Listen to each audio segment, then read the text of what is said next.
Perkenalkan, nama saya Eli Dwi Putra Brema dengan NIM 122450064 dari Prodi Sains Data.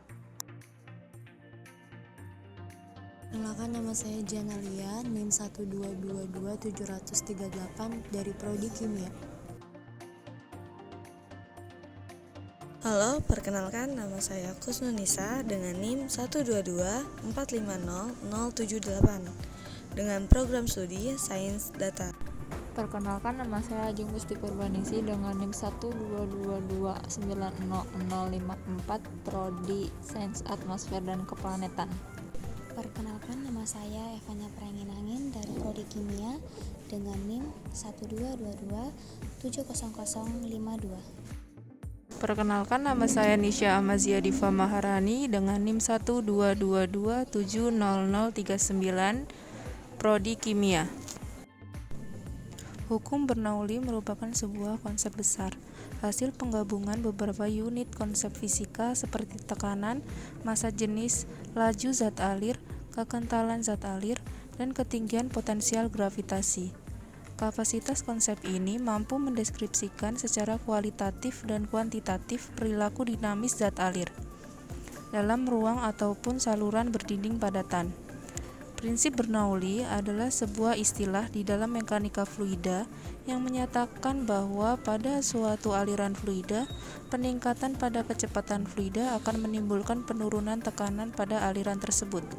Prinsip ini merupakan penyederhanaan dari persamaan Bernoulli yang menyatakan bahwa jumlah energi pada suatu titik di dalam suatu aliran tertutup sama besarnya dengan jumlah energi di titik lain pada jalur aliran yang sama. Bunyi dan penjelasan hukum Bernoulli. Daniel Bernoulli, kenaikan kecepatan aliran dari fluida mampu menyebabkan adanya penurunan tekanan fluida secara bersama-samaan. Berdasarkan rumus kekekalan energi mekanik tersebut, ketika dihubungkan dengan tekanan maka akan berlaku persamaan berikut. Tekanan plus energi kinetik plus energi potensial sama dengan konstan.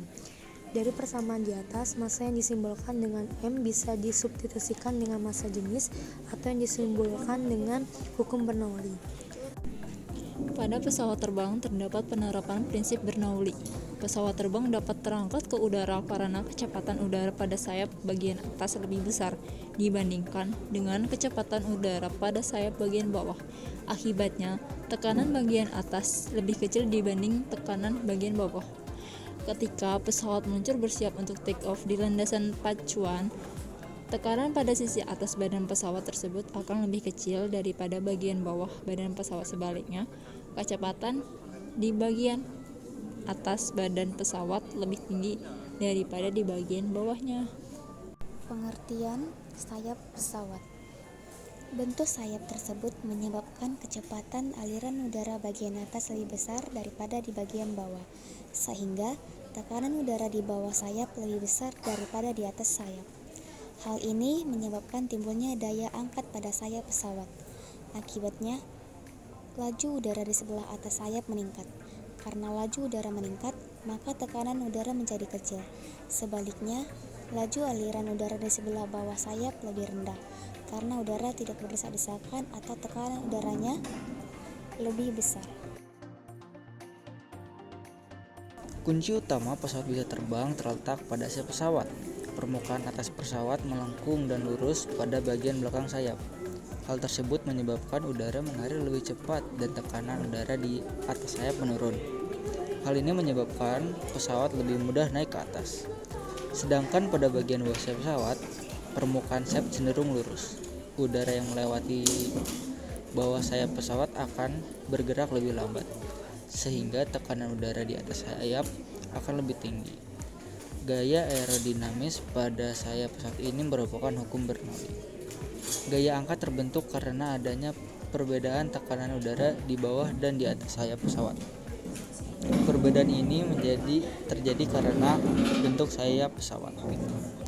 Secara umum, gaya yang bekerja pada pesawat ada 4 macam. Pertama, gaya dorong yang mendorong pesawat ke depan. Kedua, yaitu gaya hambat yang arahnya ke belakang pesawat. Ketiga, adalah gaya angkat. Gaya angkat adalah gaya yang mendorong pesawat ke atas. Dan terakhir adalah gaya gravitasi, dan bobot benda adalah gaya yang mengarah ke bawah.